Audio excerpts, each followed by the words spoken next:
చిన్నబాబుకి ఈ బరి తెగింపేంటి? 99 పైసలకే భూములిస్తే తప్పేంటా?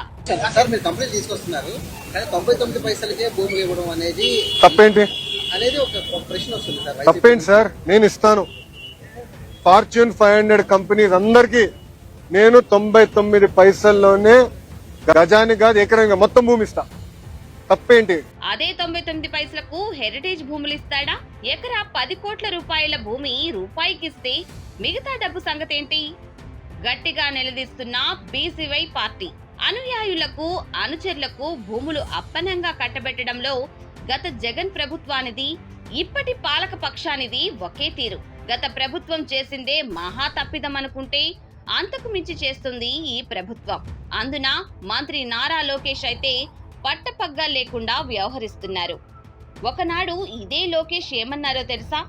జగన్ ప్రభుత్వం విచ్చలవిడిగా భూములు అప్పగిస్తున్నప్పుడు ఏం మాట్లాడారో తెలుసా? తమ ప్రభుత్వం ఉన్నప్పుడు ఎవరికీ ఉచితంగా భూములు ఇవ్వలేదని చెప్పుకొచ్చారు ఇదే లోకేష్. మార్కెట్ రేటు ఎంతుంటే అంతే ధరకి భూములు ఇచ్చామన్నారు. అంతేకాదు ఏ కంపెనీలకు ఎన్ని కోట్ల రూపాయలకు ఎక్కడెక్కడ భూములు ఇచ్చారో లెక్కలతో సహా చెప్పుకొచ్చారు. అలాంటి లోకేష్ ఇవాళ ఏం మాట్లాడుతున్నారో అర్థమవుతుందా? 99 పైసలకే భూములు ఇస్తామని అంటాడా? సార్ మీరు కంప్లైంట్ తీసుకొస్తున్నారు కానీ 99 పైసలకే భూములు ఇవ్వడం అనేది తప్పేంటి ఒక ప్రశ్న వస్తుంది సార్. తప్పేంటి సార్? నేను ఇస్తాను. ఫార్చ్యూన్ 500 కంపెనీస్ అందరికి నేను 99 పైసల్లోనే గజానికి కాదు ఎకరంగా మొత్తం భూమి ఇస్తా. తప్పేంటి? ఎకరం కాదు ఎకరాలకు ఎకరాలు 99 పైసలకే ఇస్తాం, మీ ఇష్టం వచ్చిన చోట చెప్పుకోండి అంటారా? నారా లోకేష్ అప్పనంగా అప్పగిస్తున్న భూములన్నీ రైతుల పొట్టగొట్టి బలవంతంగా లాక్కున్న పంట భూములు కావా అవి?